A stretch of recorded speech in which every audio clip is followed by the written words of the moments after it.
Hello friends, my name is Vivek Sharma and you are watching me on Eva TV. आज हमारे साथ जानी मानी हस्ती हैं जिनका नाम है mister Nishchal Kapadia. Nishchal Edelweiss wealth and asset management में एसोसिएट वाइस प्रेसिडेंट हैं और जो कि कॉर्पोरेट स्ट्रैटेजी भी देखते हैं। आइए जानते हैं इनसे बिजनेस के बारे में और ज़्यादा, सो दैट हम हमारे बिजनेस को और आपके बिजनेस को एक नई परिभाषा दे सकें एंड उसमें बहुत सारी क्लैरिटी ला सकें। सो today the topic of discussion or the area which we are going to cover is compliance. As we know that in small and medium scale businesses it is very important to comply, but lot many of us we sort of initially we think that it is not important और probably हमें ऐसा लगता है कि इसकी ज़रूरत नहीं है, या जब हम बड़े हो जाएंगे तब हम ये करेंगे, अभी आज की डेट में हमारे लिए इतना रेलेवेंट नहीं है।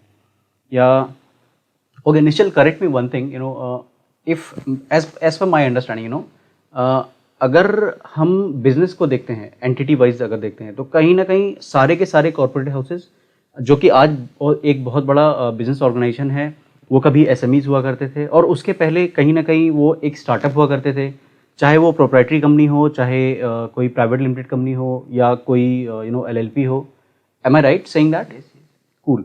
सो जैसे जैसे हम आगे बढ़ते हैं, लाइक जैसे हमने पार्टनरशिप कंपनी शुरू करी या कोई छोटा बिजनेस या स्टार्टअप शुरू करा, उसके बाद फिर एक एसएमई में जब हम कन्वर्ट होते हैं या कॉर्पोरेट में कन्वर्ट होते हैं, जैसे जैसे हम ऊपर बढ़ते हैं हम ये देखते हैं कि कंप्लायंस जो है एक चीज़ जिसके पीछे हमारे सीए और हमारे सीएस हमारे पीछे हाथ धो के पड़े रहते हैं as a business owner. They always push us to comply. Compliance है क्या? सो विवेक, कंप्लायंस अगर बहुत सिंपल टर्म्स में बोला जाए इज़ आप जिस देश में हो या जहाँ पे अपना बिजनेस कर रहे हो उसके जो लॉज है उनको फॉलो करना है, यही कंप्लायंस है। एंड आपको ये समझना भी ज़रूरी है कि हम कंप्लायंस क्यों करना ज़रूरी है और आज की तारीख में कंप्लायंस को इतना ज़ोर क्यों दिया जाता है। आज हम बिज़नेस कर रहे हैं सिर्फ एक छोटी दुकान या छोटी सेटअप में नहीं कर रहे, आज हम बिज़नेस कर रहे हैं एक बड़े स्केल पे। करेक्ट। और वो बड़ा स्केल सिर्फ पैसे के मामले में या टर्नओवर के हिसाब से नहीं है, आप किसके साथ काम कर रहे हो वो भी बहुत बड़ा एस्पेक्ट है। ओके। फॉर एग्जांपल, आज छोटे से छोटा आदमी जो एक जूता या चप्पल बेच रहा है या कुछ भी छोटी चीज़ कर रहा है, आज वो अपना सोचता है कि मैं फ्लिपकार्ट पे बेचूंगा ये चीज़, अमेज़ॉन पे बेचूंगा। तो आप जब इन लोगों के साथ काम कर रहे हो तो वो लोग हर चीज़ में अपने यहाँ पे 10 लॉयर्स 10 कंप्लायंस प्रोफेशनल्स रखते हैं। वो क्यों रखते हैं? क्योंकि वो लोग हर चीज़ को फॉलो करते हैं। अब जब आप उनके साथ काम कर रहे हो तो ये ज़रूरी है कि आप भी उतने रेप्यूटेड और सारे लॉज फॉलो करें ताकि वो आपके साथ काम करना कंटिन्यू कर सके और आप दोनों का भी ग्रोथ हो। उनके लिए अनिवार्य है कि वो सारा चीज़ फॉलो करें। अगर आपके यहाँ पे कोई दिक्कत आती है तो उनके लिए तकलीफ हो जाता है आपके साथ बिजनेस कंटिन्यू करने के लिए। ये तो हो गया ऑनलाइन स्पेस का। अगर आप बाकी स्पेस भी देखिए, से मैन्युफैक्चरिंग है या जनरल स्टोर्स है, तो वो लोग जब आपके साथ काम करते हैं, अगर आप उनको कोई चीज़ सप्लाई कर रहे हो, कुछ कर रहे हो, अगर आपने समझो आपके जीएसटी ठीक से फाइल नहीं किए हैं या आपने अपने कॉन्ट्रैक्ट्स ठीक से नहीं किए हैं या उसको फॉलो नहीं कर रहे हो, तो उनको भी दिक्कत आएगा आपके साथ काम करने के लिए। तो आपको भी तकलीफ है और जिसके साथ आपको काम करके आपको बड़ा बनना है, आपको आपका बिजनेस ग्रो करना है, उधर भी तकलीफ आ सकती है। और इसलिए आज की तारीख में, आज के भारत में कंप्लायंस का इतना इम्पोर्टेंस बढ़ गया है। ओके। सो क्या मैं ये कह सकता हूँ कि अगर हमें बड़ा बनना है और स्ट्रक्चर्ड बनना है तो कंप्लायंस को फॉलो करना ज़रूरी है? बहुत ज़रूरी है। ओके। अब आपके जो पहले आप बोल रहे थे उसमें मैं कुछ चीज़ें आपको ऐड करना चाहूँगा। जब हम बोलते हैं कि एक कंपनी है या हम बोलते हैं प्रोप्राइटरी फर्म है, ज़रूरी ये है कि ये समझना कि हमें कौन से स्ट्रक्चर में अपना काम करना चाहिए। ओके। सो हम जब कहते हैं कि एक स्टार्टअप है, कुछ है, उन सब चीज़ों के वो सारे एक नाम है, मगर लीगल तरीके से हर चीज़ का एक स्ट्रक्चर बनता है। ओके। फॉर एग्जांपल, आप जब एक छोटा सा कुछ व्यवहार या व्यापार चालू करते हो तो वो होता है प्रोप्राइटरी फर्म में। ओके। उसका रीज़न ये है कि आपका रिक्वायरमेंट ही उतना है। ओके। तो वहाँ पे आपके कंप्लायंस कम होते हैं, वहाँ पे आपका काम जो है बेसिक लेवल पे ही हो जाता है, आपके ऊपर कंप्लायंस के बर्डन नहीं आते हैं। फिर आप जब थोड़े बड़े होते हो या अपने साथ में किसी लोगों को जोड़ते हो तो आप बोलते हो कि हम पार्टनरशिप फर्म बनाते हैं। आज की तारीख में वो तो है ही, नया स्ट्रक्चर हमें गवर्नमेंट ने दिया है, उसका नाम है LLP, लिमिटेड लाइबिलिटी पार्टनरशिप। अच्छा। अब हम ये जानना ज़रूरी है कि इन दोनों में डिफरेंस क्या है। एग्जैक्टली मैं आपसे अभी एक्चुअली ये पूछने Yes. वाला था कि एक पार्टनरशिप कंपनी में और एलएलपी में फ़र्क क्या है? राइट। सो पार्टनरशिप फर्म में सबसे बेसिक और इम्पॉर्टेंट डिफरेंस ये है इन दोनों के बीच में, पार्टनरशिप फर्म में जो भी पार्टनर है उसने जो कॉन्ट्रैक्ट साइन किया है उसकी उतनी रिस्पॉन्सिबिलिटी और लाइबिलिटी है।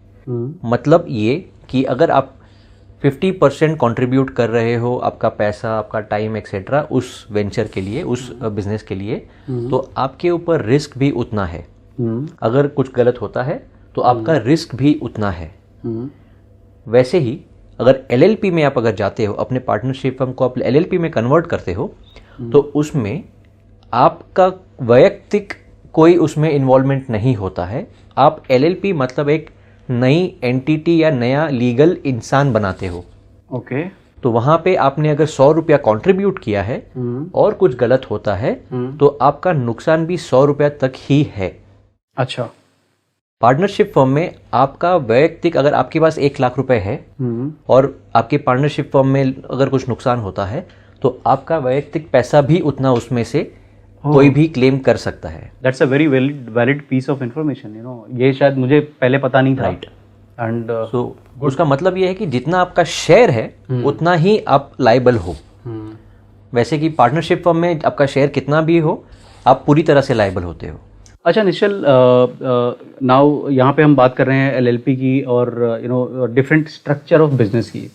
सो छोटे पैमाने पे अगर हम देखेंगे, जैसे एसएमईज जो होते हैं, ठीक है, सो पार्टनरशिप कंपनी एलएलपी में और प्राइवेट लिमिटेड कंपनी में कंप्लायंस जो है, इसका व्यवहार कैसे चेंज होता है? मतलब कैसे कैसे क्या ये एस्केलेट होता है?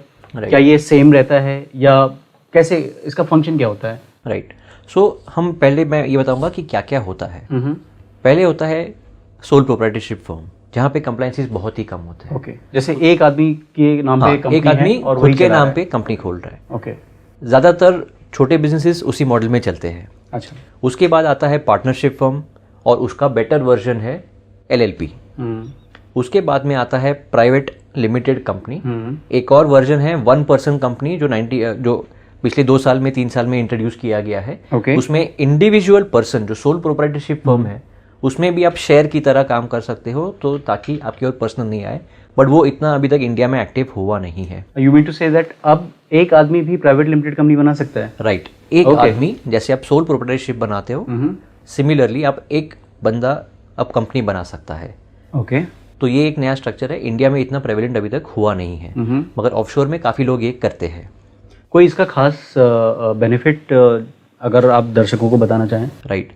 कोई भी कंपनी या कोई भी लीगल स्ट्रक्चर जब बनता है, जिसको हम एलएलपी बोलो या 1 पर्सन कंपनी बोलो, प्राइवेट कंपनी बोलिए या पब्लिक कंपनी बोलिए, इन सब का सबसे क्रिटिकल एस्पेक्ट ये है कि आपने जितना निवेश उस कंपनी में किया है, आपकी रिस्पॉन्सिबिलिटी वहां तक ही है। Okay. So it is like LLP only? Yes. Okay. LLP type ही है। प्राइवेट कंपनी का भी मतलब वही होता है कि आपने जितना उसमें निवेश किया है, आपका रिस्पॉन्सिबिलिटी उसमें इतना ही है। ओके। अब आप कहेंगे कि जब कोई बिजनेस चला रहा है तो उसका रिस्पॉन्सिबिलिटी पूरा होना चाहिए, क्यों कम है? उसका रीज़न ये है कि हर एक व्यक्ति जब कोई व्यवहार करता है या कोई बिजनेस करता है तो यही कोशिश करता है कि वो सबसे अच्छा काम करे, मगर परिस्थितियां शायद कभी उनको सपोर्ट ना करे, या कोई हाई रिस्क बिजनेस होते हैं उसमें भी ऐसे इश्यूज आ सकते हैं जहाँ पे आपको नुकसान हो जाए, बिजनेस साइकिल चेंज हो गया, कोई भी रीज़न हो सकता है। मगर इन स्ट्रक्चर से ये होता है कि आप कभी भी उसमें से एग्जिट कर सकते हो, या आपका बिजनेस आप किसी को बेच सकते हो। ओके। आपका शेयर किसी को बेच सकते हो। ओके। और आपकी रिस्पॉन्सिबिलिटी भी उसमें काफ़ी हद तक कम हो जाती है। आपका फोकस सिर्फ आपके बिजनेस में आप लगा सकते हो, ना कि इस डर से कि कल कुछ गलत हो जाए तो मेरी खुद की जो प्रॉपर्टी है या मेरा खुद का जो पैसा है वो भी पूरा उसमें निकल जाएगा। तो आपके मन के डर को वो एड्रेस करता है, आपको फ्रीडम देता है कि आप जितना मेहनत करना है करो, उसे बड़ा बनाओ, कल आपको ज़रूरत पड़े तो पार्टनर्स लेके आओ। आप इन्वेस्टर्स भी ला सकते हैं। इन्वेस्टर्स, आप अगर बहुत बड़े बन जाते हो, आपको फंडिंग की ज़रूरत है, आप इन्वेस्टर्स लेके आओ। आप बहुत ही सक्सेसफुल हो, अच्छा काम कर रहे हो, आप अपनी कंपनी का आईपीओ करो और बहुत सारे इन्वेस्टर्स और बहुत सारा पैसा भी मार्केट से आप उठा सकते हो। तो ये जो सारे स्ट्रक्चर्स हैं आपको इन चीज़ों में हेल्प करते हैं। Great, thank you Nishchal. I mean it was really very insight and बहुत काम की चीज़ें आपने बताई ये कंपनी के स्ट्रक्चर के बारे में। अच्छा, एक सवाल मेरे दिमाग में कई दिनों से घूम रहा है कि ये एसएमईज हम लोग करते हैं, ठीक है, small and medium enterprise and scale, और इंडिया में एज जैसे हम लोग बोलते हैं कि medium MSME। So I would want you to throw some light on that and इसको कैसे डेफिनेशन उसकी कैसी है, उसको कैसे क्लासीफाई करते हैं और उसको हम अपने बिजनेस से कैसे रिलेट कर सकते हैं। And it has got actually 2 questions. First, how do we position ourselves into that category. दूसरा, उसमें कंप्लायंस का क्या रोल है। सो पहले तो हमें ये समझना है कि इसका डेफिनेशन क्या है। इसका डेफिनेशन ये है MSME, micro small and medium enterprises. Government भी इसको इसी तरह से देखती है। ओके। अब इनकी कैटेगरी कैसे, माइक्रो कैसे होगा, स्मॉल कब होगा, मीडियम कब होगा, तो इसके लिए कुछ कैटेगरीज गवर्नमेंट ने डिफाइन किए हैं दोनों के लिए, जहाँ पे एक मैन्युफैक्चरिंग सेटअप हो सकता है या एक सर्विस सेक्टर में आ सकता है। अच्छा। तो अगर हम माइक्रो सेक्टर बोले कि क्या है, माइक्रो का पैरामीटर क्या है, तो ये है कि माइक्रो सेटअप जो है वो उसमें आपका निवेश, अगर आप मैन्युफैक्चरिंग सेक्टर में हो तो प्लांट एंड मशीनरी में आपका निवेश 25 लाख रुपए तक अगर आपने किया है तो आप माइक्रो एंटरप्राइज हो। अगर आप सर्विस सेक्टर में हो तो आपका निवेश 10 लाख तक आपने किया है तो आप कैटेगराइज हो गए माइक्रो एंटरप्राइज में। अच्छा, ये निवेश जो है, ये जो इन्वेस्टमेंट है, किस फॉर्म में हो सकता है। राइट, तो ये आपका इक्विटी के थ्रू, अगर आपका कंपनी है, जनरली आप इसमें अगर कंपनी है तो कैटेगराइज हो जाओगे। ओके। और उसमें जो अपने शेयर्स में आपके जितना आपने पैसा उसमें निवेश किया है, जनरली एक कंपनी में निवेश किया जाता है शेयर के थ्रू, कि आपने 25 लाख रुपए के शेयर खुद खरीदे और वो पैसे कंपनी को दिए और अब वो पैसा कंपनी इस्तेमाल कर रही है। तो इस तरह से कंपनी में निवेश होता है। तो अगर आपने 25 लाख रुपए तक का निवेश किया है, शेयर्स खरीदे हैं, तो उसको, अगर मैन्युफैक्चरिंग सेटअप है तो उसको माइक्रो एंटरप्राइज कहा जाएगा। और सर्विस सेक्टर में 10 लाख तक का आपने अगर शेयर्स खरीदा है उस कंपनी में तो उसे माइक्रो एंटरप्राइज सर्विस सेक्टर में कहला जाएगा। सेकेंड कैटेगरी आफ्टर माइक्रो है स्मॉल। स्मॉल एंटरप्राइज कब कहा जाएगा उसको, जब आपका मैन्युफैक्चरिंग यूनिट में निवेश 25 लाख रुपए से 5 करोड़ तक का निवेश आपने किया है तो वो स्मॉल एंटरप्राइज कहला जाएगा। ओके। और सर्विस सेक्टर में अगर 10 लाख से लेके 2 करोड़ तक का आपका इन्वेस्टमेंट है, निवेश किया है, तो उसको स्मॉल एंटरप्राइज कहा जाता है। उसके बाद में एंटरप्राइज आता है मीडियम। माइक्रो हो गया, स्मॉल हो गया, अब मीडियम। तो मीडियम एंटरप्राइज अगर मैन्युफैक्चरिंग यूनिट है तो आपका निवेश का ब्रैकेट है 5 करोड़ से लेके 10 करोड़ तक। और सर्विस सेक्टर में उसका ब्रैकेट है 2 करोड़ से लेके 5 करोड़ तक। तो इस तरह से डिफाइन होता है micro, small and medium enterprise. Okay. अच्छा, एक क्वेरी है मेरे दिमाग में, ये मेरे मन में, जैसे सपोज ये जो हम इन्वेस्टमेंट की बात करें तो ये इन्वेस्टमेंट, सपोज मुझे एक कंपनी शुरू करनी है। ओके। सो इन्वेस्टमेंट हमेशा क्या वो शेयर के फॉर्म में होगा, या जैसे मैंने कंपनी के लिए मशीन खरीदी या कंपनी के लिए से लैपटॉप खरीदे या एम्प्लॉयज़ की सैलरी है, रेंट है, गाला है, शॉप है, ऑफिस है, जो ये सारे खर्चे भी उसमें इन्वेस्टमेंट के तौर पे गिने जाएंगे, या सिर्फ जो शेयर मैंने खरीदा है वो सिर्फ काउंट होगा। अच्छा, तो इसमें 2 हिस्से हैं। जब मैं बोलता हूँ शेयर तो इसका मतलब ये है कि आपने उस कंपनी में इतना पैसा निवेश किया है और उसका रिसीट, सिंपल लैंग्वेज में कहे तो उसका रिसीट आपके पास क्या है। आप कैसे बोलेंगे कि आपने इसमें इतने पैसे निवेश किए हैं, करेक्ट, उसका रिसीट आप समझ सकते हो शेयर है। अच्छा, ये हो गया कंपनी में पैसा आया कैसे। तो इस तरह से पैसा आया। अब आप जब सैलरी कहते हो या कुछ प्लांट एंड मशीनरी आप खरीदते हो, कुछ प्रॉपर्टी खरीदते हो या जो भी आप उसमें से खर्चे करते हो, तो ये आपका एक्सपेंस है जो आप किसी भी कंपनी या प्रोप्राइटरी फर्म में जैसे आप खर्चे करते हो उसी तरह से इस कंपनी ने ये सारे खर्चे किए हैं। तो ये 2 अलग हिस्से हैं। लेकिन पैसा तो पैसा, क्योंकि आई मीन खर्चा तो मेरा ही हो रहा है। सपोज अगर मैंने कोई कंपनी शुरू करी तो एम्प्लॉय अगर मैंने हायर करने हैं, रेंट भरना है, वो सारे खर्चे तो खर्चे ही हैं। करेक्ट। तो फिर उसमें शेयर और ये अलग अलग क्यों? राइट, ये बहुत ही इम्पोर्टेंट और क्रिटिकल सवाल आपने पूछा। उसके लिए आपको एक फंडामेंटल चीज़ समझनी पड़ेगी जो मैंने एक बार पहले भी बोली थी कि जब कंपनी और आप में अंतर क्या है। ये प्रश्न जो है इसका हमको आंसर चाहिए। कंपनी क्यों होनी चाहिए और आप क्यों अपने आप को कंपनी से अलग समझना ज़रूरी है। आप जब एक कंपनी बनाते हो तो जितना आपने उसमें निवेश किया उसके अगेंस्ट आपको शेयर मिले। अब आप और आपकी कंपनी दो अलग इंसान है। ओके। आप एक इंसान है, कंपनी लॉ के नज़रिए से एक इंडिविजुअल इंसान है, लीगल एंटिटी उसको बोलते हैं। ओके। तो अब जो भी खर्चा कर रहे हैं वो आप नहीं कर रहे हैं, वो कंपनी कर रही है। वो कंपनी कर रही है। आप ये नहीं कह सकते कि ये खर्चा मैंने किया है। ये सारा खर्चा या जो भी एक्सपेंस या आप कुछ भी प्रॉपर्टी खरीदते हो ये कंपनी खरीद रही है। तो जो हमारा सोच होता है कि ये खर्चा हमने किया वो अब आपका खर्चा है ही नहीं। और इसीलिए जब कुछ नुकसान भी होता है आप ये कह सकते हो कि ये नुकसान आपका है ही नहीं, ये कंपनी का नुकसान, ये कंपनी का नुकसान है। और यही अंतर है कि कंपनी और इंडिविजुअल या सोल प्रोप्राइटरी कंपनी का बेनिफिट दोनों में अगर हम आप देखने जाते हैं तो कंपनी का बेनिफिट ये होता है या एलएलपी का बेनिफिट ये होता है कि आपका नुकसान और आपके कंपनी या आपके बिजनेस का नुकसान दो अलग चीज़ें हो जाती है। ओके। इसीलिए हम कई बार देखते हैं कि कुछ लोगों का बिजनेस में नुकसान होता है फिर भी वो मुस्कुराते रहते हैं। जी हाँ, और कुछ लंदन भी घूमते हैं। थैंक्स फॉर दिस इंसाइट निश्चल। अभी मेरा अगला सवाल ये है कि अभी थैंकफुली आपने कंप्लायंस को और जो बिजनेस का स्ट्रक्चर है उसको बहुत अच्छे से एक्सप्लेन किया है। अभी now coming back to compliance, so compliance कितना ज़रूरी है? मेरे हिसाब से जैसे जस्ट वाइड थिंकिंग, एक छोटा सा बिजनेस है से हम अगर सर्विस सेक्टर की बात करें तो 10 लाख का इन्वेस्टमेंट है उसमें, और एक माइक्रो एंटरप्राइज है वो। तो उसमें अगर आदमी कंप्लायंस करने के चक्कर में जाएगा तो then you have to have CA, आपको लॉयर चाहिए, ये वो चाहिए। क्या ये एक एडिशनल खर्चा नहीं है? जी, ये एडिशनल खर्चा है।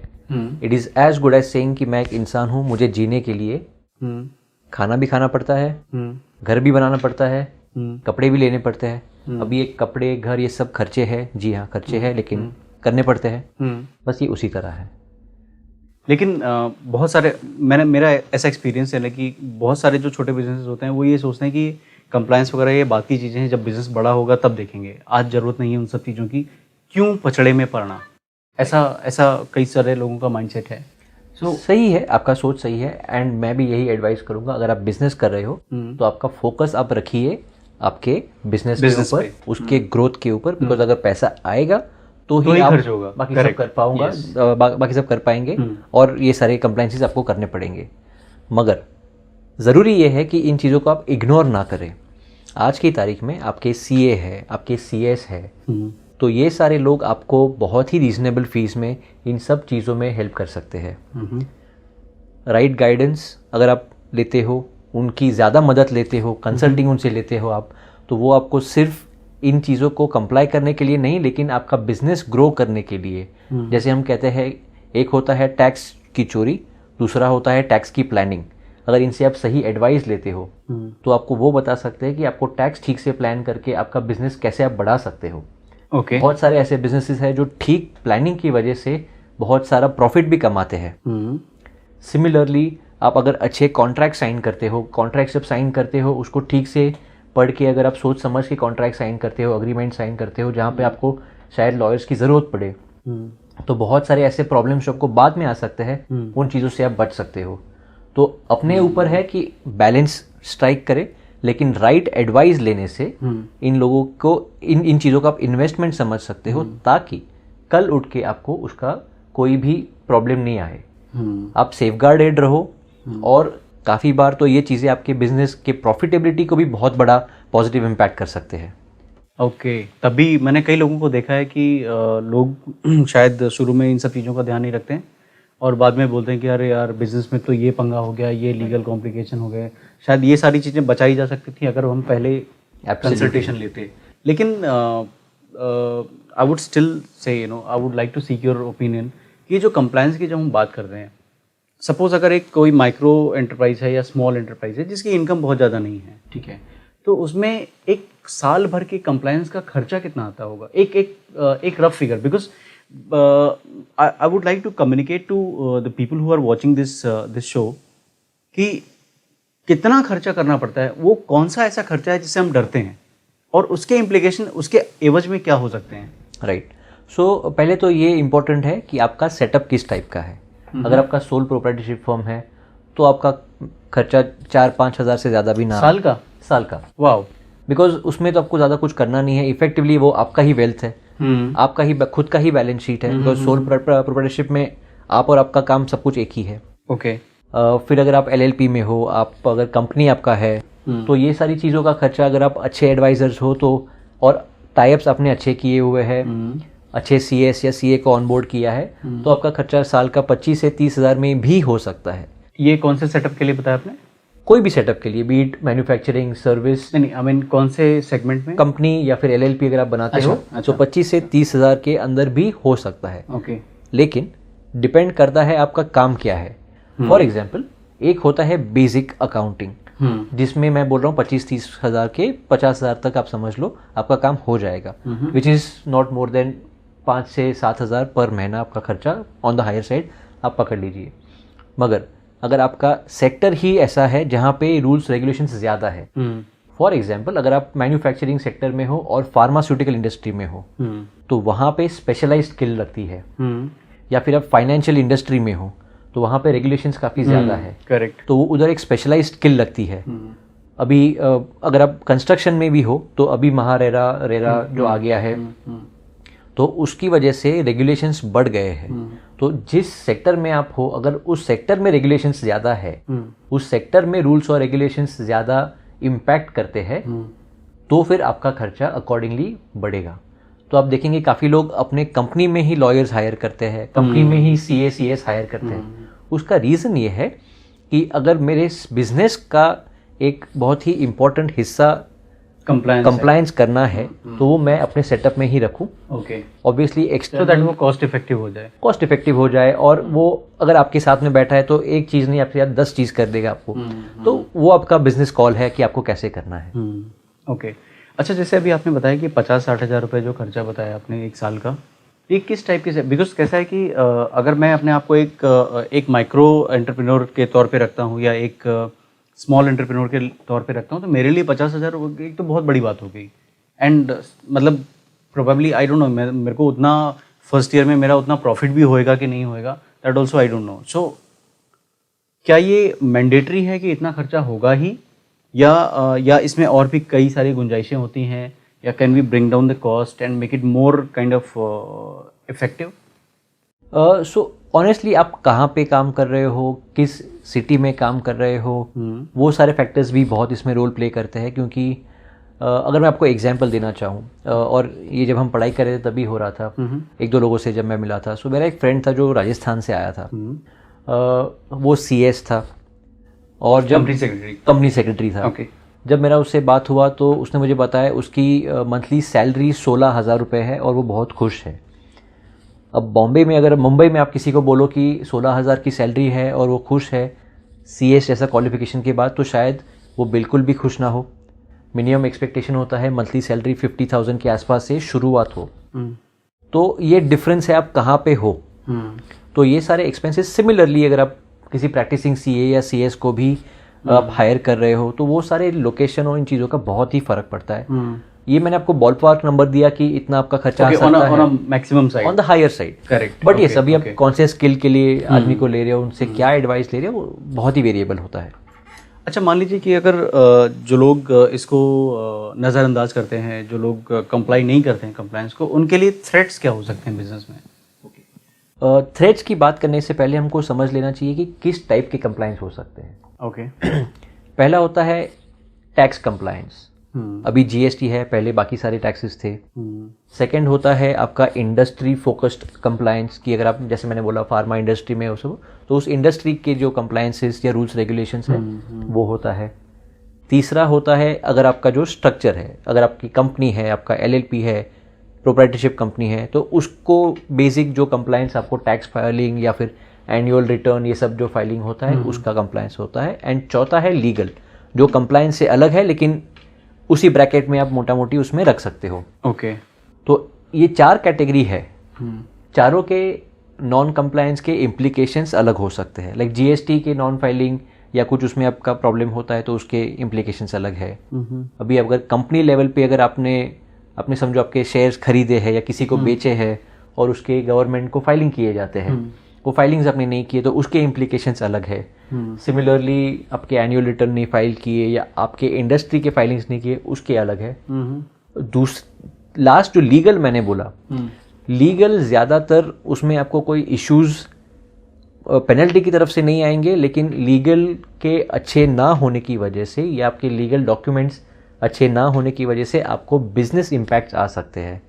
अगर आपने डॉक्यूमेंट को ठीक से पढ़ा नहीं है, आपके फेवर के उसमें क्लॉजेस डाले नहीं हैं, तो आपको बिजनेस इम्पैक्ट आ सकते हैं। तो उसको तो क्वांटिफाई आप कर नहीं सकते हो एब्सोल्युटली, मगर उसको अच्छे से करना बहुत ही ज़रूरी है। अच्छा, एक और सवाल मेरे मन में उठता है कि सपोज अगर कोई कंपनी है जो कंटिन्यूसली कंप्लायंस को मद्देनज़र रखते हुए सारा काम करती है, but in spite of that we have seen lot many companies जहाँ पे कुछ ना कुछ इनसाइडर प्रॉब्लम्स होती हैं, ठीक है। अगर सपोज अगर किसी को कोई एक ऐसी इंफॉर्मेशन मिलती है या समथिंग फिशी और some you can smell a rat, जैसे इंग्लिश में एक कहावत है, तो उस टाइम पे क्या करना चाहिए? मतलब उस टाइम पे लीगल एक्शन क्या लेना चाहिए? बिकॉज कई बार हम डरते हैं कि अगर मैंने कुछ अभी कर दिया तो उसके इम्प्लीकेशन क्या होंगे, शायद हमें अवेयरनेस नहीं होती है। So what are the things to be done और how to address if you find something fishy? Agree. So law का एक बहुत ही फंडामेंटल प्रिंसिपल ये है, ignorance of law you can't pardon. इसका मतलब ये है मुझे लॉ पता नहीं है, ये एक्सक्यूज कोई भी कोर्ट ऑफ लॉ में या कोई भी कोर्ट में एक्सेप्ट नहीं किया जाता है। हैविंग सेड दैट, ऐसा नहीं है कि आप छोटी से छोटी गलती या कुछ भी कर दिया तो उसमें आप हर बार बड़ी पेनल्टी दोगे या जेल में जाओगे। हर चीज़ को टैकल करने का तरीका होता है। अगर आपका इंटेंट अच्छा है, आपने ठीक से सब कुछ जितना आपको पता था आपने किया है, तो आपके एडवाइज़र्स आपको ठीक एडवाइस देके उसमें से आपको हेल्प कर सकते हैं। मगर यस, ज़रूरी है कि आपने उसमें जितना हो सके उतना आपने केयर लिया है। उनकी एडवाइस से आपको सही रास्ते या फिर कोर्ट से भी जाके, कुछ ऐसे भी प्रोविजंस हैं जहाँ पे आप खुद जाके एडमिट करते हो कि ये हमसे गलती हो गई है, हम ये सबमिट करते हैं। अच्छा। तो उसमें छोटी फाइन पे करके आप उसको एग्जाम भी हो जाते हो। That's very great. तो वो सारी प्रोविजंस आज की तारीख में जिसका इंटेंशन अच्छा है, जिसका फोकस बिजनेस है, उस सारी चीज़ों के लिए आज की तारीख में अपने पास ऐसे लॉज है, आप उन सब चीज़ों को अपने आप को हेल्प करा के उसमें से निकल सकते हो बाहर। Okay, awesome. अच्छा निश्चल, अभी हम शो के एंड की तरफ बढ़ रहे हैं एंड अभी फाइनली मैं आपसे एक ये रिक्वेस्ट करूँगा कि अगर आप हमारे दर्शकों को ये बता सकें कि कोई एक ऐसी चेकलिस्ट है क्या, चाहे वो माइक्रो एंटरप्रेन्योर हो, स्मॉल एंटरप्रेन्योर हो या मीडियम एंटरप्रेन्योर हो, कोई ऐसी चेकलिस्ट है क्या कि ये XYZ या 1 2 3 4 5 चीज़ें हमें हमेशा ध्यान रखनी चाहिए और क्वार्टरली या मंथली हमें उसको रिव्यू करते रहना चाहिए, सो दैट हम किसी बड़ी मुसीबत में ना फंसें? राइट। तो वैसे कोई ऐसी चेकलिस्ट ऑनेस्टली होती नहीं है। डिपेंड करेगा आप क्या करते हो, किस बिजनेस में हो। एक जेनरिक चेकलिस्ट कहीं पे नहीं होती है। यस, अगर आप गूगल करते हो तो आज की तारीख में गूगल आपको सब कुछ ही देता है, तो वो आप कर सकते हो, लेकिन that is not full proof. I would always suggest कि आप एक अच्छे कंसल्टेंट या अच्छे CA या CS से बात करिए। वो आपके बिजनेस के हिसाब से आपको एक चेकलिस्ट बना के देंगे, तो आपको ये पता है कि बेसिक आपको क्या करना है, और साल में एटलीस्ट 3 या 4 बार उनसे आधे घंटे का टाइम लेके बात करिए, तो आपको समझेगा कि अगर आप कुछ भूल रहे हो या कुछ गलत कर रहे हो तो वो भी आपका एड्रेस हो जाए। एडवाइस लेना आपका इन्वेस्टमेंट है, आपका खर्चा नहीं है, वो आप लीजिए, आप करिए, आपके लिए बेटर है वो। सो चेकलिस्ट और इन सब में शायद आपको आंसर मैं ना दे पाऊँ कि ये चेकलिस्ट है, लेकिन एडवाइस हमेशा ही मिल सकती है। Okay, awesome, great. Thank you so much Nishchal, आपका कीमती समय देने के लिए। Vivek, before we end, I have a question for you. Please. आपका ये ईवा TV जो है, मैं काफ़ी क्यूरियस हूँ ये जानने के लिए कि आपका ये ईवा TV है क्या? Okay, so we are actually आप कह सकते हैं कि एक स्टार्टअप है एंड मेरी जो पेरेंट कंपनी है उसका नाम है Eva integrated solutions private limited.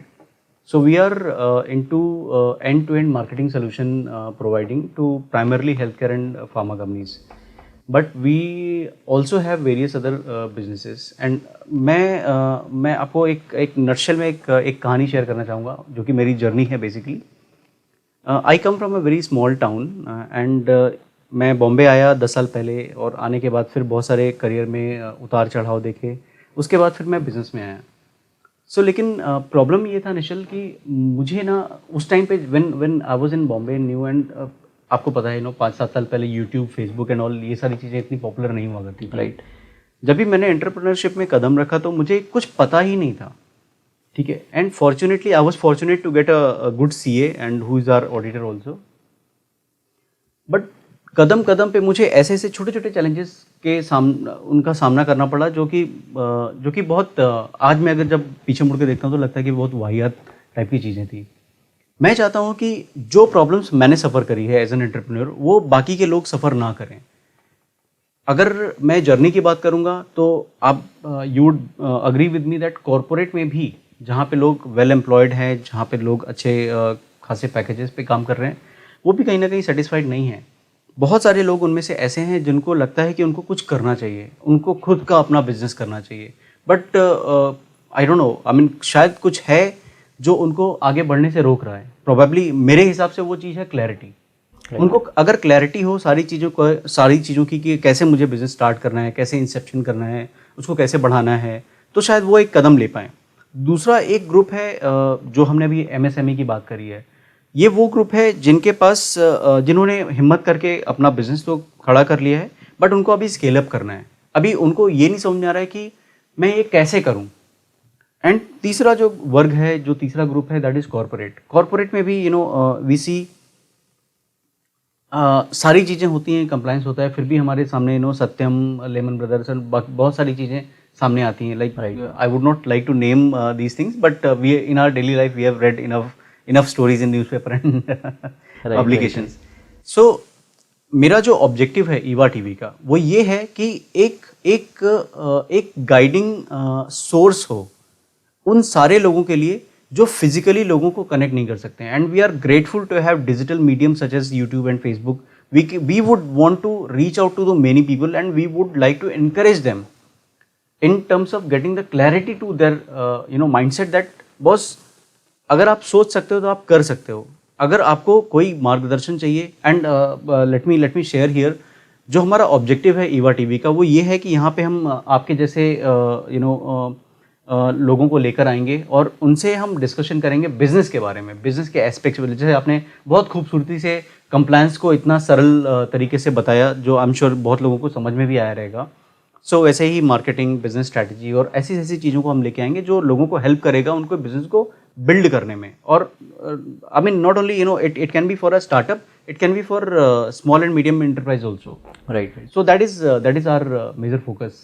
Very good Vivek. I think आपका जो इनिशिएटिव है and that comes from your experience कि आपने ये जर्नी क्रॉस की है, आपको रियलाइज़ हुआ है कि इतनी दिक्कतें आपको आई है एंड अब आपको दूसरों के प्रॉब्लम्स भी सॉल्व करने हैं. I think it's a great initiative. And plus आज हम स्टैंड अप और स्टार्टअप की बातें करते हैं, उनके लिए तो सबसे ज़्यादा इंपॉर्टेंट ये है. So I really thank you for inviting me here. It's our pleasure. All the best for your venture on EVA TV, and I hope आपका वेंचर एक्चुअली लोगों की लाइफ के प्रॉब्लम सॉल्व करे and it goes long way, because ये सारे ऐसे चीज़ें abroad में तो बहुत सारे हैं, इंडिया में मेरे ख्याल से ये बहुत ही कम लोग हैं जो ऐसा लोगों को प्लेटफॉर्म दे रहे हैं और इन्फॉर्मेशन फ्री में बांट रहे हैं. सो आपने सुना विवेक का रीज़न उनको ये क्यों करना है, कि उनको EVA TV क्यों एस्टैब्लिश करना है, लोगों के आपके पास भेजना है. तो आपको मैं रिक्वेस्ट करूँगा कि आप लाइक करिए, सब्सक्राइब करिए और खुद ही बेनिफिट करिए ये सब करके. So thank you so much for watching and please like करिए और सब्सक्राइब करिए EVA TV को. Thank you friends. Thank you.